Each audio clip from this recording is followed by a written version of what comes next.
नमस्कार सांगमाने मो ना राणी मु 32 वर्षर एवं शरीर एमिति शोष अछि जेउटा सबुबेले लागि रहिछि एवं मेंटिबार ना नेउनी आउ देखना ए बयस एमिति जे बेले बेले राति रे एकुटिया सोइला बेले भाबे जे जीवन मते कण कण देइछि आउ कण सबु छड़ेई नेइछि क्षीर परी धळा रंग आउ आखि बड़ बड़ बाळ लंबा आउ कळा जेउटा अंटा जाय आसे आउ फिगर आरे हाय सेटा तो एमिति जे जेतेबेले साड़ी पिंधे लोकमाने घुरी रही जांती कारण ए भरा यौवन आउ शरीरर गठन एमिति जे बास भगवान रक्षा करंतु।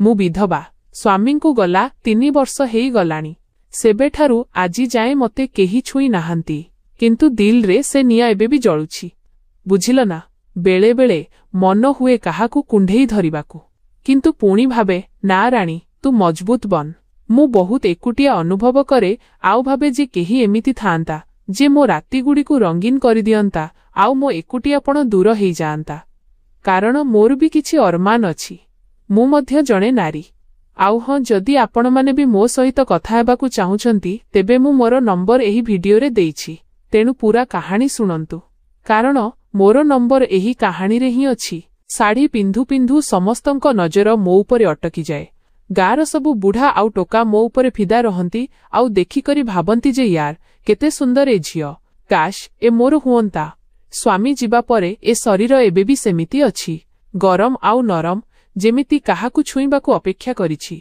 राति कटे तो बेले बेले हाथ आपे आपे तळकू चली जाए किंतु सेटा तो बास एकुटियापण मु जानिछि तुम्भे माने कोन भाबुछ खास करी से माने जो माने कहानी सुनिबाकू आसीछंती सांग माने ए कहानी मोर आउ मो साबत पुओ राजूर कहानी बहुत ही बेसी मजादार हेबाकू जाउछि जेउथिरे आपनकू बहुत मजा आसीबो कहानी पूरा सुनंतु आउ देखंतु मोर आउ मो साबत पुओ राजू मझिरे आखिर कोन कोन हेला चलंतु आरंभ करिबा। नमस्कार सांगमाने सबुठु पूर्वे मु आपनकू अनुरोध करिबाकू चाहे जे वीडियो देखिबा परे सब्सक्राइब निहाती करिवे मु ए वीडियो गुडाकू बनेइबा पई बहुत परिश्रम करे आउ एथिरे ही मु मोर खर्च चलाए जे भी सब्सक्राइब करिवो मु प्रार्थना करूची जे तांकर जीवन बहुत भलो धन्नी आउ खुशी रे भरी जाऊ प्लीज प्लीज सब्सक्राइब करि नेबे। मोर साबत पुओ राजू से 18 वर्षर युवक लंबा चौड़ा मसलस एमिति जे देखिले लागिबो जणे पहिलमान आरंभरे तो सबु ठीक थिला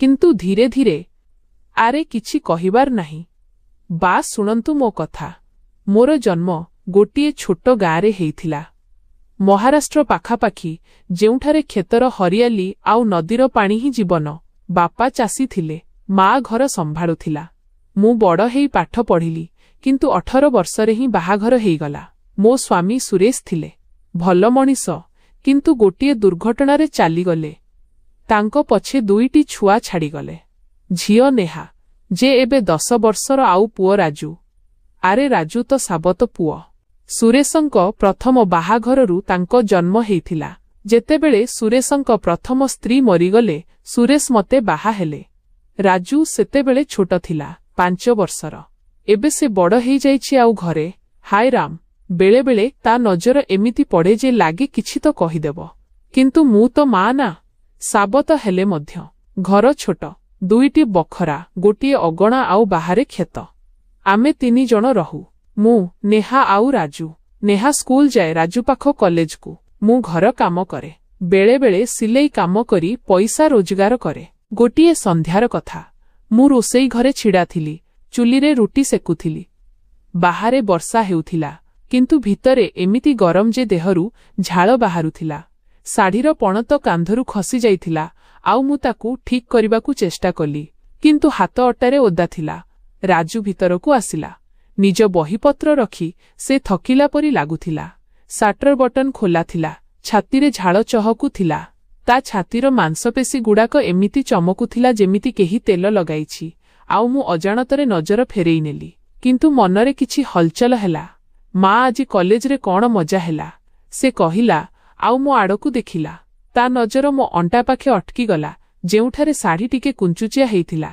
आउ सेठिकार कर्भस सफा देखि हेउथिला जेमिति कौनसी नजर लागि जाइछि मु हसी करी कहिली आरे राजू पूर्वे हाथ मुह धोई दियो तापरे कहिबो रुटी जळी जाउछि कि से मुस्कुराइला ता हसरे किछि दुष्टामी भरा थिला नाही माँ जदि जळिबो तो तुमे ही लिभेइबो ना तुमर निया एते तेज जे केही भी लिभेइबाकू चेष्टा करिबो ଆରେ ଏଇଟା କ'ଣ କହିଲା?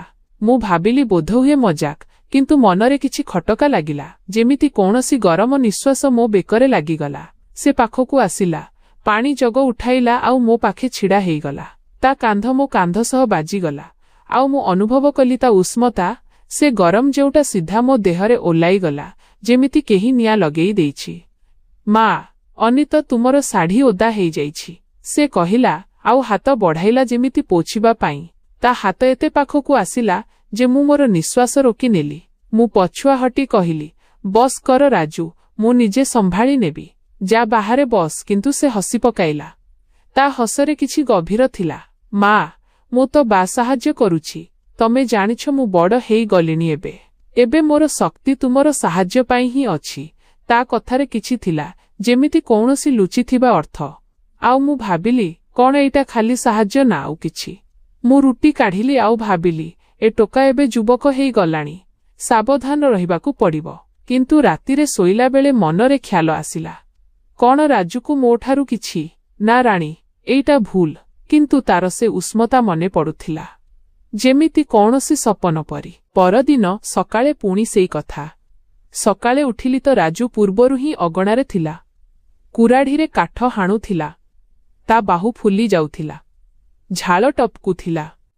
ପ୍ରତ୍ୟେକ ଚୋଟ ସହିତ ତା ମସଲ୍ସ ଟାଣ ହେଇଯାଉଥିଲା। ଆଉ ମୁଁ ଲୁଚିକରି ଦେଖିଲି। ମନରେ କିଛି ଅଜୀବ ଲାଗିଲା।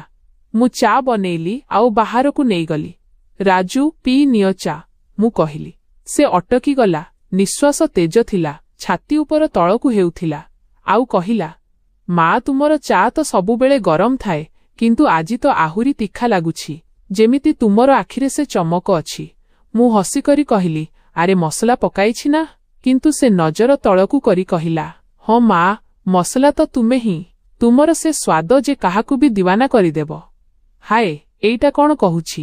ମୁଁ ଚା କପ୍ ଧରେଇଦେଲି ଆଉ ଭିତରକୁ ଚାଲିଗଲି। କିନ୍ତୁ ମନରେ ଉଥଳ ପୁଥଳ ହେଲା, ଯେମିତି କୌଣସି ନିଆଁ ଲାଗିଯାଇଛି ଭିତରେ। ନେହା ସ୍କୁଲ ଚାଲିଗଲା ଆଉ ଘରେ କେବଳ ଆମେ ଦୁଇ। ମୁଁ ସିଲେଇ ମେସିନରେ କାମ ଆରମ୍ଭ କଲି, କିନ୍ତୁ ରାଜୁ ଭିତରକୁ ଆସିଗଲା। ମା, ମୋତେ ବହିରେ ଗୋଟିଏ ପାଠ ବୁଝା ପଡ଼ୁନାହିଁ, ସେ କହିଲା, ଆଉ ମୋ ପାଖରେ ବସିଗଲା। ତା ଗୋଡ଼ ମୋ ଗୋଡ଼ରେ ବାଜିଗଲା ଆଉ ସେ ଘୁଞ୍ଚିଲା ବି ନାହିଁ। ସେ ସ୍ପର୍ଶ ଏତେ ଗରମ ଥିଲା ଯେ ମୋ ଶାଢ଼ୀ ତଳେ କିଛି ଶିହରଣ ହେଇଗଲା। ମୁଁ ବହି ଦେଖିଲି, କିନ୍ତୁ ଆଖି ତା ଆଡ଼କୁ ଚାଲିଗଲା। ଏଇଟା ତ ସହଜ ରାଜୁ, ଦେଖ, ମୁଁ ବୁଝାଇବାକୁ ଲାଗିଲି, କିନ୍ତୁ ସେ ପାଖକୁ ଘୁଷୁରି ଆସିଲା। ମା, ତୁମର ଆଙ୍ଗୁଠି କେତେ ନରମ, ଯେମିତି ରେଶମ, ଛୁଇଁବାକୁ ଇଚ୍ଛା ହେଉଛି। ମୁଁ ହାତ ଟାଣିନେଲି। ବସ୍ କର, ପାଠରେ ଧ୍ୟାନ ଦେ। କିନ୍ତୁ ସେ କହିଲା, ମା, ତମେ ଜାଣିଛ, ଗାଁରେ ସବୁ କହନ୍ତି ଯେ ତମେ ବହୁତ ସୁନ୍ଦର, ଆଉ ମୁଁ ବି ଭାବେ, କାଶ ମୁଁ ତୁମକୁ ଆହୁରି ପାଖରୁ ଦେଖିପାରନ୍ତି। ମୁଁ ମୁଣ୍ଡ ନୁଆଇଁ ଦେଲି। ଚୁପ୍ ରହ ରାଜୁ, ଏମିତି କଥା କୁହନା। କିନ୍ତୁ ମନରେ କିଛି ଭଲ ଲାଗିଲା, ଯେମିତି କୌଣସି ପ୍ରଶଂସା ଶୁଣିଛି।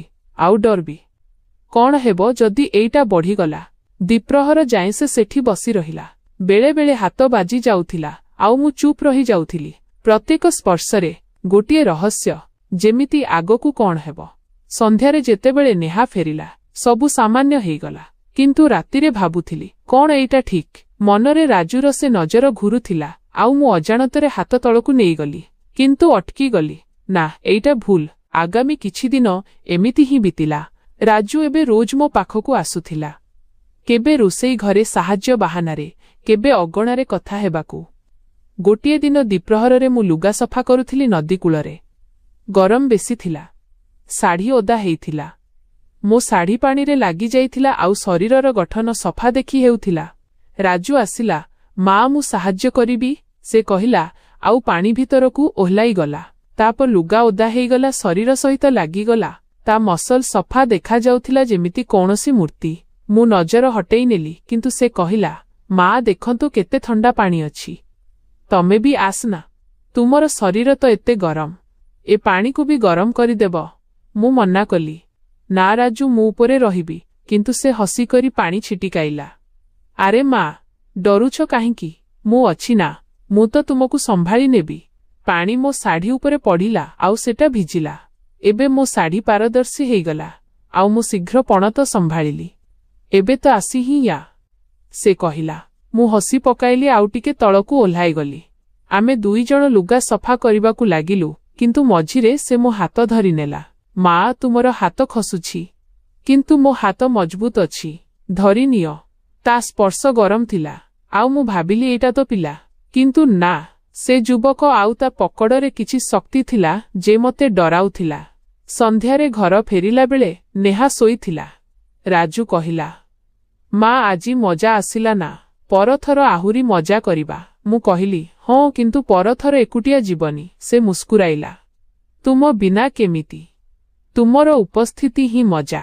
ରାତିରେ ବିଛଣାରେ ଶୋଇଲା ବେଳେ ମନରେ ପ୍ରଶ୍ନ ଉଠିଲା, କଣ ରାଜୁ ମୋତେ ପ୍ରେମ କରେ ନା ଏଇଟା ବାସ୍ ଯବାନୀର ଦୁଷ୍ଟାମି? ମୁଁ ନିଜକୁ ବୁଝାଇଲି କି ତୁ ମା, କିନ୍ତୁ ହୃଦୟ କହୁଥିଲା ଆଉ କିଛି। ଆଉ ରାତି ସାରା ନିଦ ଆସିଲା ନାହିଁ। ପ୍ରତି ମୁହୂର୍ତ୍ତ ଭାବୁଥିଲି ଯେ ପରଦିନ କଣ ଆଣିବ। ଧୀରେ ଧୀରେ ଦିନ ବିତିଗଲା ଆଉ ରାଜୁର କଥା ଆହୁରି ପାଖକୁ ଆସିଗଲା। ଗୋଟିଏ ସନ୍ଧ୍ୟାରେ ଆମେ ଅଗଣାରେ ବସିଥିଲୁ। ଜହ୍ନ ରାତି ଥିଲା। ନେହା ଭିତର ଶୋଇଯାଇଥିଲା। ରାଜୁ କହିଲା, ମା, ତୁମକୁ କେବେ ଏକୁଟିଆପଣ ଅନୁଭବ ହୁଏ? ମୁଁ ମୁଣ୍ଡ ହଲାଇଲି। ହଁ ରାଜୁ, ହୁଏ। ବାପା ଚାଲିଗଲେ ତ ସବୁକିଛି ବଦଳିଗଲା। ସେ ପାଖକୁ ଆସିଲା। ମା, ମୁଁ ଅଛି ନା? ମୁଁ ତୁମକୁ କେବେ ଏକୁଟିଆ ଛାଡ଼ିବି ନାହିଁ, ରାତିରେ ବି ନାହିଁ। ତା ହାତ ମୋ ହାତ ଉପରେ ରଖିଦେଲା। ଗରମ ଏମିତି ଯେ ଲାଗୁଥିଲା ବିଜୁଳି ଦୌଡୁଛି। ଆଉ ମୁଁ ଅନୁଭବ କଲି ତା ଆଙ୍ଗୁଠି ଧୀରେ ଧୀରେ ମୋ ପାପୁଲିରେ ଘୁରୁଛି।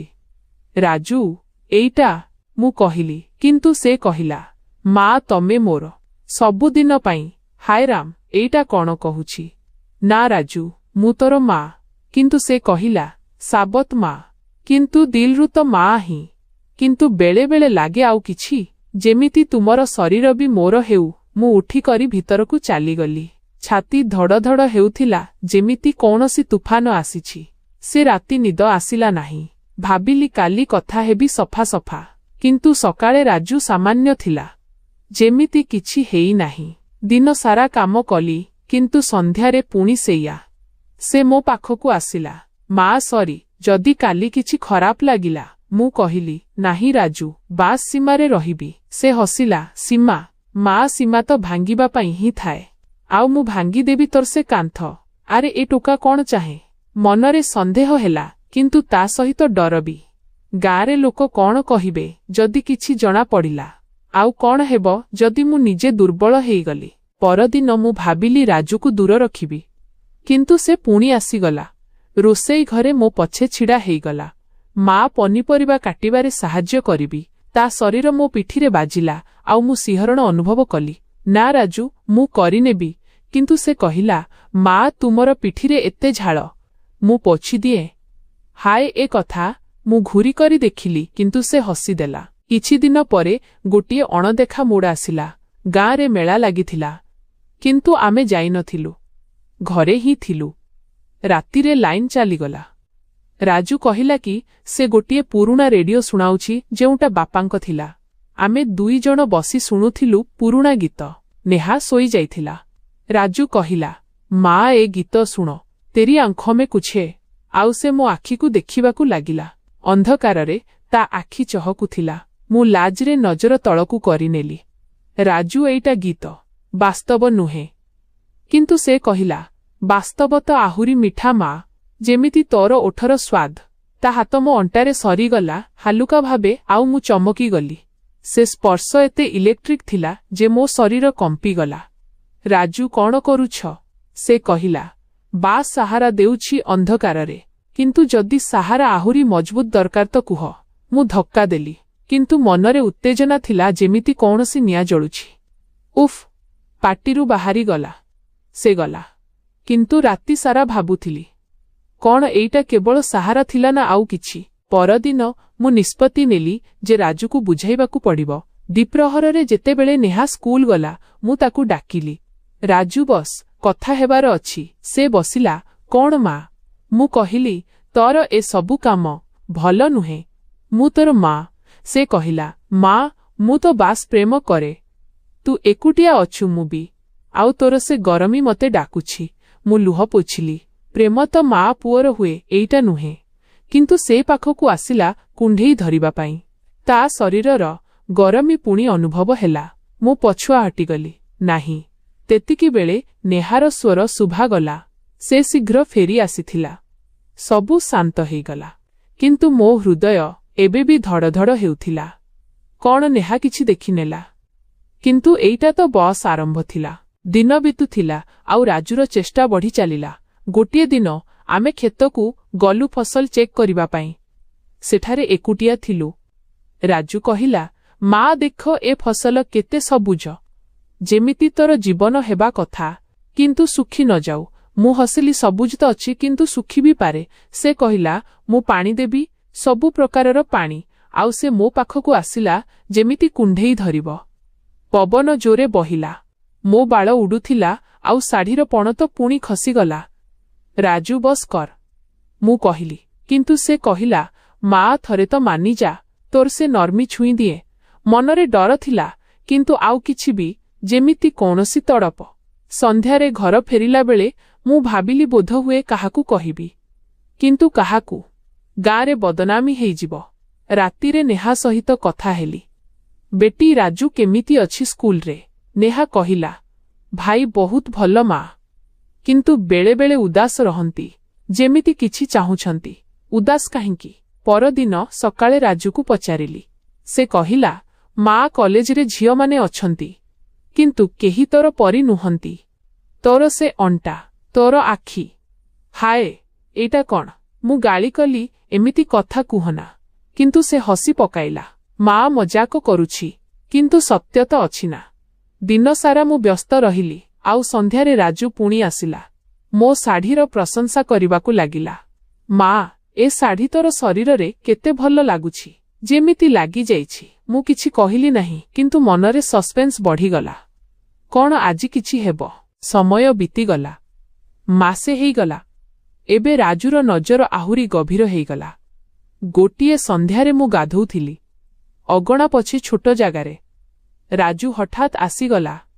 ମା ପାଣି ସରିଗଲା କି? ମୁଁ ଶୀଘ୍ର ଶାଢ଼ୀ ଗୁଡ଼େଇ ହେଲି, କିନ୍ତୁ ଓଦା ଶାଢ଼ୀ ଲାଗିଗଲା ଆଉ ମୋ ଚର୍ମ ଚହକୁଥିଲା। ହଁ ରାଜୁ, ୟା ବାହାରେ। କିନ୍ତୁ ସେ ଅଟକିଗଲା। ମା ତୁମର ପିଠିରେ ସାବୁନ ଲାଗିଅଛି, ମୁଁ ଘଷି ଦିଅନ୍ତି। ମୋ ହାତ ମଜବୁତ ଅଛି। ଆରେ ବାପରେ, ଏଇଟା କେମିତି କହିଲା? ମୁଁ ଚିଲ୍ଲାଇଲି, ବାହାରେ ୟା। ସେ ଗଲା। କିନ୍ତୁ ହସୁ ହସୁ। ଆଉ ମୁଁ ଭାବିଲି, କଣ ସେ ସତରେ ସାହାଯ୍ୟ କରିବାକୁ ଚାହୁଁଥିଲା ନା ଆଉ କିଛି? ମନରେ ରାଗ ଆସିଲା। କିନ୍ତୁ ରାତିରେ ଭାବିଲି, ବୋଧହୁଏ ଏଇଟା ନୌଜବାନ ହିଁ। କିନ୍ତୁ ମୋର ଶୋଷ ବି ତ ଜାଗୁଛି। ପରଦିନ ମୁଁ ତାକୁ ଶକ୍ତ ଭାବରେ କହିଲି, ରାଜୁ ଯଦି ଏମିତି କାମ କରିବ ତ ଘରୁ ବାହାର କରିଦେବି। ସେ କାନ୍ଦି ପକାଇଲା। ମା ସରି, ମୁଁ ବାସ୍ ପ୍ରେମ କରେ। ତୋର ସେ ବାସ୍ନା ମତେ ପାଗଳ କରିଦିଏ। କାନ୍ଦି କାନ୍ଦି ଗଳା ଲଗାଇଦେଲା। ତା ଲୁହ ମୋ ଛାତିରେ ପଡ଼ିଲା। ମୁଁ ଆଉଁସି ଦେଲି, ପୁଅ, ପ୍ରେମ ତ ଠିକ୍ ଅଛି, କିନ୍ତୁ ସୀମାରେ। ସେ ଦିନଠାରୁ ଟିକେ ଶାନ୍ତ ହେଇଗଲା। କିନ୍ତୁ ମନରେ ସନ୍ଦେହ ରହିଲା। ନେହାକୁ ବି କିଛି ଲାଗିବାକୁ ଲାଗିଲା। ମା ଭାଇ ତୁମକୁ କାହିଁକି ଏତେ ଘୁରୁଛନ୍ତି? ମୁଁ ହସିକରି ଟାଳିଦେଲି। ବାସ୍ ପିଲା, କିନ୍ତୁ ଭିତରୁ ଡର ଲାଗୁଥିଲା। କଣ ନେହା ବୁଝିଯିବ? ପୁଣି ଗୋଟିଏ ଦିନ ଗାଁରେ ପଞ୍ଚାୟତ ହେଲା। ପଡ଼ୋଶୀମାନଙ୍କ ଝଗଡ଼ା ଥିଲା। ଆମେ ଗଲୁ ଆଉ ସେଠାରେ ରାଜୁ ମୋର ରକ୍ଷା କଲା। ଯେତେବେଳେ ଜଣେ ଲୋକ ଖରାପ ନଜରରେ ଦେଖିଲା। ମା ଡରନା, ମୁଁ ଅଛି, ସେ କହିଲା ଆଉ ସେ ଲୋକକୁ ଧମକେଇଲା। ଘର ଫେରିଲା ବେଳେ ମୁଁ ଧନ୍ୟବାଦ କହିଲି। ସେ କହିଲା, ମା ତମେ ମୋର, କେହି ଛୁଇଁ ବି ପାରିବେନି, କିନ୍ତୁ ମୁଁ ତ ଛୁଇଁବାକୁ ଚାହେଁ। ପୁଣି ସେଇ କଥା। କିନ୍ତୁ ଏବେ ଲାଗୁଥିଲା ବୋଧହୁଏ ଏଇଟା ପ୍ରେମ ଅଛି, କିନ୍ତୁ ଭୁଲ ପ୍ରକାରର। ମୁଁ ନିଷ୍ପତ୍ତି ନେଲି, ରାଜୁକୁ କଲେଜ ପଠାଇଦେବି ସହର। କିନ୍ତୁ ପଇସା କେଉଁଠୁ ଆସିବ? ସିଲେଇ କାମ ବଢ଼ାଇଲି। ରାଜୁ ସାହାଯ୍ୟ କରିବାକୁ ଲାଗିଲା। କିନ୍ତୁ ଏବେ ସଫା ସଫା, ମା ମୁଁ ରୋଜଗାର କରିବି ତୋର ପାଇଁ, ଆଉ ତୋର ସେବା କରିବି ସବୁ ପ୍ରକାରରେ। ଭଲ ଲାଗିଲା। ଧୀରେ ଧୀରେ ତା କାମ କମ୍ ହେଲା। କିନ୍ତୁ ଗୋଟିଏ ରାତି ତୁଫାନ ଆସିଲା। ବିଜୁଳି ପଡ଼ିଲା, ଘର ହଲିଗଲା। ଆମେ ଡରି ଯାଇଥିଲୁ। ରାଜୁ ମତେ କୁଣ୍ଢେଇ ଧରିନେଲା। ମା କିଛି ହେବନି। ତା ଶରୀର ମୋ ଶରୀରରେ ବାଜିଲା ଆଉ ମୁଁ ଅନୁଭବ କଲି ତା ଶକ୍ତି। ଏଥର ସାହାରା ଲାଗିଲା। ନେହା ବି ଲାଗିଗଲା। ସକାଳେ ସବୁ ଠିକ୍, କିନ୍ତୁ ସେ ରାତିର ସ୍ମୃତିରେ ମୁଁ ଭାବିଲି, ବୋଧହୁଏ ଏଇଟା ପ୍ରେମ ହିଁ। ଚାଲନ୍ତୁ ଆହୁରି ଗଭୀରତାକୁ ଯିବା। ସେଦିନ ଗୁଡ଼ାକର ସ୍ମୃତି ଏବେ ବି ତାଜା ଅଛି। ଯେତେବେଳେ ରାଜୁର ସେ ନଜର ମୋ ଅଣ୍ଟାରେ ଅଟକି ଯାଉଥିଲା ତ ଲାଗୁଥିଲା ଯେମିତି କୌଣସି ନିଆଁ ଲାଗିଯାଇଛି। ଥରେ ରୋଷେଇ ଘରେ ମୁଁ ଅଟା ଚକଟୁଥିଲି। ମୋ ହାତରେ ଅଟା ଲାଗିଯାଇଥିଲା। ଆଉ ରାଜୁ ଆସିଲା। ମା ହାତ ଧୋଇଦେବି, ସେ କହିଲା ଆଉ ପାଣି ଢାଳିବାକୁ ଲାଗିଲା। କିନ୍ତୁ ତା ହାତ ମୋ ହାତ ଉପରେ ଅଟକି ଗଲା। ଧୀରେ ଧୀରେ ଘଷିବାକୁ ଲାଗିଲା। ମା କେତେ ନରମ ଏଇଟା, ଯେମିତି କୌଣସି ଫଳ। ମୁଁ ହସିକରି ହାତ ଟାଣି ନେଲି, କିନ୍ତୁ ମନରେ ପ୍ରଶ୍ନ, କଣ ଏଇଟା ବସ୍ ସଫା ଥିଲା ନା ଆଉ କିଛି? ସନ୍ଧ୍ୟାରେ ଯେତେବେଳେ ସୂର୍ଯ୍ୟ ବୁଡୁଥିଲା, ଅଗଣାରେ ମୁଁ ଝାଡୁ ମାରୁଥିଲି। ଶାଢ଼ୀ ଉପରକୁ ଚଢ଼ି ଯାଇଥିଲା। ଗୋଡ଼ ଦେଖାଯାଉଥିଲା। ରାଜୁ ଦେଖିନେଲା। ମା ସାବଧାନ, ପବନ ଜୋରେ ଅଛି, ଶାଢ଼ୀ ଉଡ଼ି ନ ଯାଉ। ସେ ପାଖକୁ ଆସିଲା। ପଣତ ଧରିନେଲା, କିନ୍ତୁ ତା ହାତ ମୋ ଜାଙ୍ଘ ପାଖକୁ ଆସିଗଲା। ମୁଁ ସମ୍ଭାଳି ନେବି। ହାୟ, ମୁଁ ଧକ୍କା ଦେଲି, କିନ୍ତୁ ହୃଦୟର ଧଡ଼କନ ତେଜ ହେଇଗଲା। ରାତିରେ ଯେତେବେଳେ ସମସ୍ତେ ଶୋଇଗଲେ, ମୁଁ ବିଛଣାରେ ଶୋଇଲି ତ ରାଜୁର କମରା ପାଖରେ ଥିଲା। ବେଳେବେଳେ ତା ନିଶ୍ୱାସ ଶୁଭାଯାଉଥିଲା, ଆଉ ଭାବୁଥିଲି, କଣ ସେ ବି ଜାଗି ଅଛି? ଗୋଟିଏ ରାତି ମତେ ଶୋଷ ଲାଗିଲା। ପାଣି ପିଇବାକୁ ଗଲି, ଆଉ ରାଜୁ ଜାଗିଗଲା। ମା, କଣ ହେଲା? ମୁଁ ପାଣି ଆଣିବି। ସେ ଉଠିଲା। ସାର୍ଟ ବିନା କେବଳ ଧୋତିରେ, ତା ଶରୀର ଜହ୍ନ ଆଲୁଅରେ ଚହକୁଥିଲା। ପାଣି ଦେଲା ବେଳେ ତା ହାତ ମୋ ଓଠକୁ ଛୁଇଁଗଲା। ମା ସାବଧାନ, ପଢ଼ି ନ ଯାଉ। ସେ ସ୍ପର୍ଶ ଯେମିତି ବିଜୁଳି। ଆଉ ମୁଁ ଶୀଘ୍ର ଭିତରକୁ ଚାଲିଗଲି। ପରଦିନ କଲେଜରୁ ଫେରିଲା ବେଳେ ରାଜୁ କହିଲା, ଆଜି ଜଣେ ସାଙ୍ଗ କହିଲା କି ତୁ କେତେ ଅଲଗା। ମୁଁ କହିଲି, ହଁ, କିନ୍ତୁ ସେ ମୋର ଅଛି। ଆରେ ଏଇଟା କଣ? ମୁଁ ଗାଳି କଲି, କିନ୍ତୁ ଭିତରେ ଭଲ ଲାଗିଲା। ପୁଣି ଗୋଟିଏ ଦିନ ନେହା ଅସୁସ୍ଥ ହେଇଗଲା। ଜ୍ୱର ଆସିଲା। ରାଜୁ ଦେଖାରଖା କଲା। କିନ୍ତୁ ରାତିରେ ଯେତେବେଳେ ମୁଁ ନେହା ପାଖରେ ବସିଥିଲି, ରାଜୁ ଆସିଲା। ମା, ତମେ ଥକି ଯାଇଛ, ମୁଁ ମାଲିସ କରିଦେବି, ସେ କହିଲା, ଆଉ ମୋ କାନ୍ଧ ଉପରେ ହାତ ରଖିଦେଲା। ଧୀରେ ଧୀରେ ଦାବିବାକୁ ଲାଗିଲା। ମା, କେତେ ଟାଇଟ୍ ଅଛି ଏଇଟା, ରିଲାକ୍ସ କର। ତା ଆଙ୍ଗୁଠି ମୋ ବେକରେ ଘୂରିଲା, ଆଉ ତଳକୁ ସରକିବାକୁ ଲାଗିଲା। ମୁଁ ରୋକିଲି। ବସ୍ ରାଜୁ, ଠିକ୍ ଅଛି। କିନ୍ତୁ ସେ କହିଲା, ମା, ପୁରା ଶରୀରକୁ ମାଲିସ ଦରକାର, ନ ହେଲେ କଷ୍ଟ ହେବ। ସସ୍ପେନ୍ସ। କଣ ସେ ତଳକୁ ଯିବ? ନେହାର ଆଖି ଖୋଲା ତ ଅଟକିଗଲା। ନେହା ଭଲ ହେଲା, କିନ୍ତୁ ସେ ମାଲିସର ସ୍ମୃତିରେ ମୁଁ ବ୍ୟସ୍ତ ରହିଲି। ଖରାଦିନେ ଗୋଟିଏ ଦିନ ଗାଧୋଇବା ପରେ ମୁଁ ଶାଢ଼ୀ ପିନ୍ଧୁଥିଲି। କମରା ବନ୍ଦ ଥିଲା, କିନ୍ତୁ ରାଜୁ କବାଟ ବାଡ଼େଇଲା। ମା, କିଛି ଦରକାର? ମୁଁ କହିଲି ନାହିଁ, କିନ୍ତୁ ସେ ଭିତର ପଶି ଆସିଲା। ମା, ଗାମୁଛା ପଡ଼ିଯାଇଛି, ମୁଁ ଉଠାଇ ଦେବି। ମୋ ଶାଢ଼ୀ ଅଧା ବନ୍ଧା ଥିଲା, ଆଉ ସେ ପାଖକୁ ଆସିଲା। ମା, ସାହାଯ୍ୟ କରିବି। ହାୟ ରାମ, ମୁଁ ଝଟକା ଦେଇ ବାନ୍ଧିଲି। ବାହାର ୟା। ସେ ହସିଲା। ମା, ଲାଜ କାହିଁକି କରୁଛ? ମୁଁ ତ ସବୁ ଜାଣିଛି। ଏ ଅଲଗା କଥା। ପୁଣି ମନରେ ନିଆଁ ଲାଗିଗଲା। ସନ୍ଧ୍ୟାରେ କ୍ଷେତରେ ଫସଲ କାଟିଲା ବେଳେ ରାଜୁ କହିଲା, ଏ କଟାକଟି କେତେ ମଜାଦାର, ଯେମିତି ତୋର ଶାଢ଼ୀର ବଟନ ଖୋଲିବା। ମୁଁ ଚମକିଗଲି। କଣ କହିଲୁ? ସେ କହିଲା, ମଜାକ ମା, କିନ୍ତୁ ସତ୍ୟ ତ ଅଛି। ଦିନ ସାରା ସସ୍ପେନ୍ସ। କଣ କହିବ ଆଉ? ରାତିରେ ବର୍ଷା ହେଲା, ଛାତରୁ ପାଣି ପଡୁଥିଲା। ରାଜୁ କହିଲା, ମା, ମୋ ସହିତ ଶୋଇପଡ଼, ଥଣ୍ଡା ଲାଗିବ। ମୁଁ ମନା କଲି, କିନ୍ତୁ ସେ ଜିଦ୍ଦ କଲା। ବସ୍ ନେହା ମଝିରେ ରହିବ। ଆମେ ତିନି ଜଣ ଶୋଇଲୁ, କିନ୍ତୁ ରାତିରେ ରାଜୁର ହାତ ମୋ ଅଣ୍ଟା ଉପରେ ଆସିଗଲା। ହାଲୁକା ଭାବେ ମୁଁ ହଟେଇଲି, କିନ୍ତୁ ନିଦରେ ପୁଣି ଆସିଲା। ଆଉ ମୁଁ ଚୁପ୍ ରହିଲି। ସେ ଉଷ୍ମତା ଭଲ ଲାଗୁଥିଲା। ସକାଳେ ଉଠିଲି ତ ଲାଜ ଲାଗିଲା। କଣ ଏଇଟା ଠିକ୍ ଥିଲା? ସମୟ ସହିତ ରାଜୁର ଚେଷ୍ଟା ଆହୁରି ଚାଲାକ ହେଇଗଲା। ଗୋଟିଏ ଦିନ ଗାଁର ବଜାରରୁ ଫେରିଲା ବେଳେ ରାସ୍ତା ଅନ୍ଧକାର ଥିଲା। ରାଜୁ ହାତ ଧରି ନେଲା। ମା, ଡରିଗଲ କି? ମୁଁ ଅଛି। ତା ପକଡ଼ ମଜବୁତ। ଆଉ ଧୀରେ ଧୀରେ ଆଙ୍ଗୁଠି ମୋ ପାପୁଲି ଭିତର ପଶିଗଲା। ଘର ପହଞ୍ଚିଲୁ ତ କହିଲା, ମା, ତୋର ପାପୁଲି କେତେ ଗରମ। ପୁଣି ରୋଷେଇ ଘରେ ଖାଣା ବନେଇଲା ବେଳେ ସେ ପଛୁପଟେ ଆସିଲା। ମା, ମସଲା ପକାଇଦେବି, କିନ୍ତୁ ହାତ ମୋ ଅଣ୍ଟା ଉପରେ ରଖିଦେଲା। ଏ ମସଲା ତ ପୂର୍ବରୁ ହିଁ ଅଛି। ମୁଁ ବୁଲି ପଡ଼ିଲି। ରାଜୁ, ସେ କହିଲା, ସରି, କିନ୍ତୁ ତୋର ଅଣ୍ଟା ଏତେ ସରୁ। ହାତ ଖସିଗଲା। ସସ୍ପେନ୍ସ। କଣ ସତରେ ଖସିଲା? ନେହା ଦେଖିନେଲା। ଭାଇ, କଣ କରୁଛ? ରାଜୁ ହସିଲା। ସାହାଯ୍ୟ କରୁଛି। କିନ୍ତୁ ନେହା ସନ୍ଦେହ କରିବାକୁ ଲାଗିଲା। ଗୋଟିଏ ସନ୍ଧ୍ୟା ମୁଁ ବାଳ କୁଣ୍ଡାଇଥିଲି। ରାଜୁ ଆସିଲା। ମା, ବାଳ କେତେ ଲମ୍ବା, ଛୁଇଁ ଦିଏ। ସେ ଛୁଇଁବାକୁ ଲାଗିଲା। ଆଙ୍ଗୁଠି ମୋ ବେକରେ। କେତେ ସିଲ୍କି। ମୁଁ କହିଲି, ବସ୍। କିନ୍ତୁ ସେ କହିଲା, ମା, ଯଦି ମୁଁ ତୋର ବାଳରେ ଉଲଝିଯାଏ ତ? ଅଲଗା କଥା। ପୁଣି ମନରେ ହଲଚଲ। ରାତିରେ ସପନାରେ ରାଜୁ ଆସିଲା, ଆଉ ସକାଳେ ଉଠିଲି ତ ଶରୀର ଗରମ ଥିଲା। ପରଦିନ ସିଲେଇ କଲାବେଳେ ରାଜୁ ପାଖରେ ବସିଲା। ମା, ଏ ଶାଢ଼ୀ କାହାର? ମୁଁ କହିଲି, ଗାଁ ବାଲିର। ସେ କହିଲା ମା ତୁ ପିନ୍ଧି ଦେଖ ନା ଦେଖିବି କେମିତି ଲାଗିବ। ମୁଁ ମନା କଲି କିନ୍ତୁ ସେ ଜିଦ୍ କଲା। ପ୍ଲିଜ୍ ମୁଁ ପିନ୍ଧି ନେଲି ଆଉ ଘୂରିଲି। କେମିତି? ସେ କହିଲା ୱାହ ମା କମାଲ, କିନ୍ତୁ ପଣ ତ ଠିକ୍ କରିଦିଏ। ହାତ ବଢ଼ାଇଲା ଆଉ ଛୁଇଁ ଗଲା ଅଣ୍ଟାକୁ। ପରଫେକ୍ଟ। ମୁଁ ଲାଜେଇ ଗଲି କିନ୍ତୁ ଭଲ ଲାଗିଲା। ସନ୍ଧ୍ୟାରେ ଅଗଣାରେ ଜହ୍ନ ବାହାରିଲା। ରାଜୁ କହିଲା ମା ଜହ୍ନ ତୋର ପରି ସୁନ୍ଦର, କିନ୍ତୁ ତୁ ଆଉ ପାଖକୁ ଆସିଲା ନିଶ୍ୱାସ ମୋ ବେକରେ। ମା ଥରେ ତ ଦେଇଦେ। ମୁଁ ଚମକି ଗଲି ନାହିଁ। ପଛୁଆ ହଟିଗଲି କିନ୍ତୁ ହୃଦୟ ଧଡ଼ଧଡ଼ ହେଉଥିଲା। ପୁଣି ଗୋଟିଏ ଦିନ ପର୍ବ ଆସିଲା। ଗାଁରେ ଉତ୍ସବ, ସମସ୍ତେ ନାଚିଲେ। କିନ୍ତୁ ଘରେ ଆମେ। ରାଜୁ କହିଲା ମା ଲୋନା। ମୁଁ ହସିଲି ନାହିଁ, କିନ୍ତୁ ସେ ଗୀତ ବଜାଇଲା ଆଉ ହାତ ଧରିନେଲା। ଚାଲ ବାସ୍ ଟିକେ। ଆମେ ଘୂରିଲୁ। ତା ହାତ ମୋ ଅଣ୍ଟାରେ ପାଖାପାଖି ଲାଗିଗଲା। ମା କେତେ ମଜା, ଯେମିତି ବାହାଘରର ସସ୍ପେନ୍ସ। କଣ ଏଇଟା ନାଚନା ଆଉ କିଛି? ନେହା ଶୋଇଗଲା ତ ଅଟକି ଗଲୁ, କିନ୍ତୁ ସେ ସ୍ପର୍ଶ ମନେ ରହିଲା। ପରଦିନ ରାଜୁ ଅସୁସ୍ଥ ପଡ଼ିଲା। ଜ୍ୱର। ମୁଁ ଦେଖାରଖା କଲି। ମାଥାରେ ହାତ ରଖିଲି। ଠିକ୍ ହେଇଯିବ। ସେ କହିଲା ମା ତୋର ଥଣ୍ଡକ ଭଲ ଲାଗୁଛି, ପୁରା ଶରୀର ଛୁଇଁଦେ।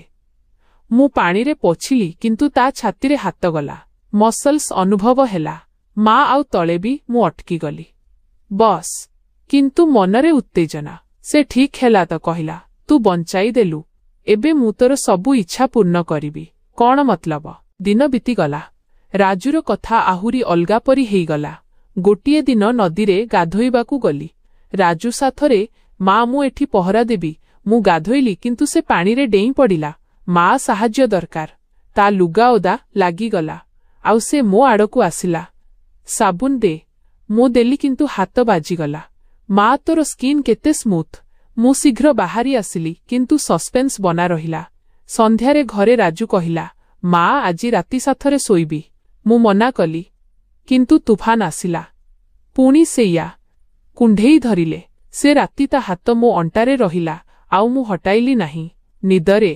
ସକାଳେ ଲାଜ କିନ୍ତୁ କିଛି ଭଲ ବି। ମାସ ମାସ ପରେ ଯେତେବେଳେ ରାଜୁକୁ ସୀମା ପସନ୍ଦ ଆସିଲା ତ ପ୍ରଥମେ ସନ୍ଦେହ ହେଲା କଣ ସେ ମତେ ଭୁଲିଗଲା। କିନ୍ତୁ ରାଜୁ କହିଲା ମା ସୀମା ଭଲ, କିନ୍ତୁ ତୁ ସବୁବେଳେ ନମ୍ବର 1। ବାହାଘରରେ ଯେତେବେଳେ ନାଚ ହେଲା ରାଜୁ ମତେ ନଚେଇଲା।